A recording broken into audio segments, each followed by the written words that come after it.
According to Alexander Goncharenko, the head of Kramatorsk City Council, the Russian military shelled Kramatorsk twice in the past 24 hours. Hittings in Kramatorsk looks like MLRS. Again, he said. Goncharenko added the authorities are currently investigating consequences of the strikes. According to him, a woman was wounded. Some detached houses, apartment blocks, and a school were damaged. It has been updated that Russian troops shelled Kramatorsk from Smerch multiple launch rocket systems. Preliminary information says after the first shelling, no one was killed or wounded. The Russian army shelled Sloviansk from missile artillery. Destructions were caused to companies of public transport and water supply, as well as residential areas, as informed by Vadim Lyach, the chief of Sloviansk military and civil administration. A few districts suffered: Artema, Zaliznychny, Pivnichny, Mashmet, Myesokombinat. There are destructions in residential areas and utility companies, communal motor transport enterprise, trolleybus company, and water filtering facility, Vadim Lyach said. Aftermath of yesterday's strikes at the city by the Russian Federation. 6 killed, including a 10-year-old girl, and 19 wounded. Our condolences to families of the perished. Do not forget, evacuation is underway. Take care, hold on, we stick together. On July the 4th, the Russian Federation shelled Kharkiv. 2 blasts were heard at 4:03 and 4:04 a.m. After missile strikes, a school is partially destroyed in Shevchenkivsky district. This is according to Yevhen Vasilenko, spokesman of the Regional Rescue Administration.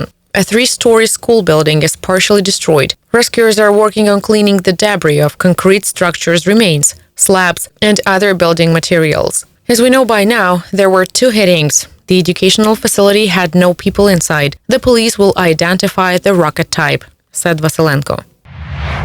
On July the 3rd, 10 fire broke out in Kharkiv region as a consequence of shellings by the Russian army. 5 out of 10 fires occurred in Kharkiv district, according to the morning brief of the Regional Rescue Administration. In Barvinivka community, a wheat field of 30 hectares was on fire. In Slobitskaya village, Kharkiv district, a 3-story residential building of about 300 square meters was on fire.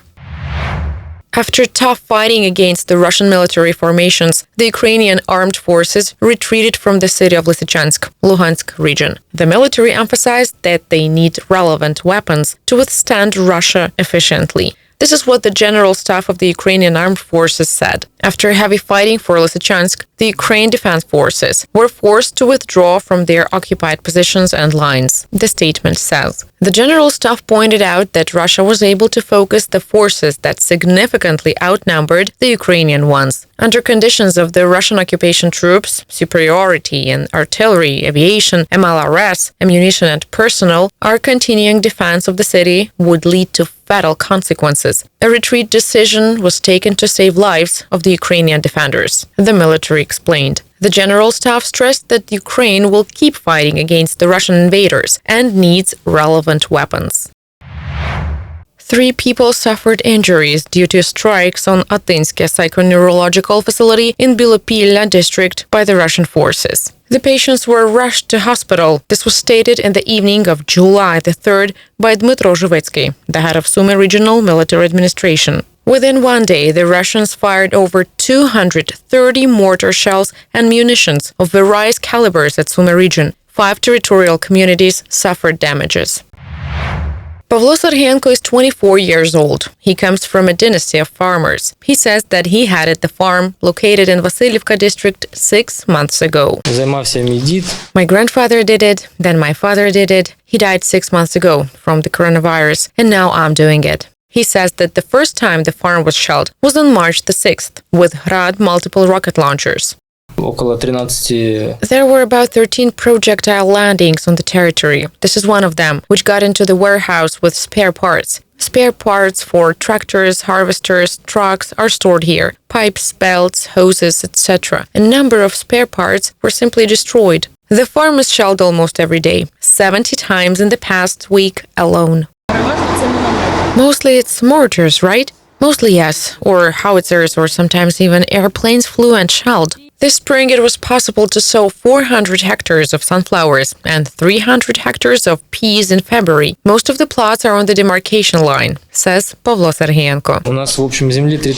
We have a total of 3,000 hectares of land, and we simply cannot even get to 1,300 hectares. It is either mined, or the front line zone is 500 meters away. That's why we don't even go that way. These are only the plots located on the side of Yulyivka and Lysychansk. Pavlo Serhienko shows the workshops where the equipment was prepared for work, but it never got to go to the field.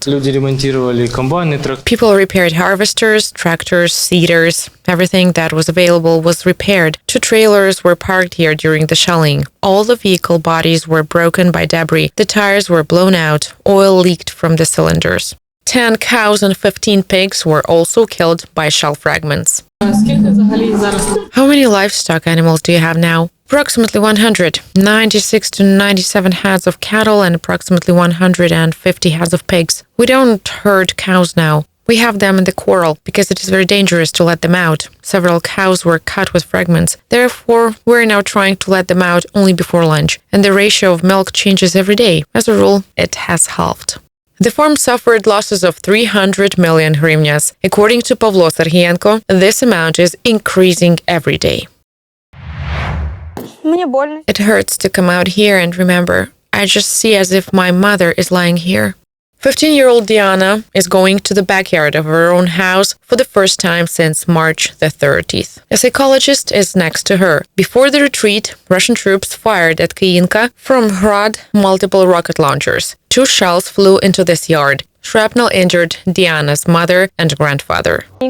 No sounds, just in one moment we were all on the floor. I saw that my grandfather was lying. He was alive, he was talking to me. But my mother was not saying anything. She was lying with her head down. Her shoes came off. The girl acted quickly. She bandaged her grandfather's leg, clamped her mother's wound on the head. She started to call an ambulance. The shelling continued. Medics could not reach the wounded at that time. Diana dialed the neighbor's number. Mom is dying, Mom is dying. I didn't know what to do. Who was calling? Then there was a bad connection. At that time, Oleg was in Chernihiv, 9 kilometers from Kyinka. Meanwhile, Diana was single-handedly saving the family's car. A fire broke out in the yard of the house. There were cars here. It started to melt. I started to push it out of the yard so that it wouldn't catch fire. Neighbor Oleg and his son arrived in 25 minutes. Diana and her mother were put into Oleg's car, while the grandfather was driven by Oleg's son in another car. There was shelling. I was driving as fast and as carefully as possible. Her head was bleeding a lot. I was holding her by the head. She was lying on my legs. She still moved her legs, raised her legs, and asked me not to scream. She said that everything would be fine. Diana asked all the time, Oleg, will Mom survive? I said, yes, of course. Diana's mother died in the hospital. Only the medical institution did the girl realize that she herself was injured. The fragment hit the right shoulder. It is still there. Now there's a large fragment, which is located in the thickness of the muscles, above the entrance to the chest. This is such a difficult location of the wreck itself. This is a large volume surgery. We have to weigh the pros and cons. Surgical intervention can be more complicated than the actual location of the fragment. Diana is always in touch with psychologist Svetlana Yushchenko and is learning to live without her mother. She was a friend. We were always together, every day. I always waited for her after work and we went somewhere for a walk. We didn't like to stay at home. We liked to travel. I want to tell her everything. I do not believe that she's gone. It seems to me that she is on a business trip or has gone somewhere. Diana is very brave. She had to grow up very quickly after going through this. We're planning life with her, discussing the future so that she sees a perspective. Diana is finishing her first year of college. She dreams of becoming a lawyer, like her mother. She brought law cases. We looked them through with her. She told about them. She said that I would be even better than her. I want to be a lawyer like her, just to be an extension of her. The girl tries to appreciate every minute of life and is happy about the new cat. The favorite British lop-eared Businka also died on the day of the tragedy. This is Masyanya. She was born in March. Diana is now looking forward to her grandfather's return home from treatment in Kyiv, and they will spend time together again in this fabulous house, which he built with his own hands for his granddaughter before the war. He's gonna come soon. And what will you do with him? Play cards, as before, will continue.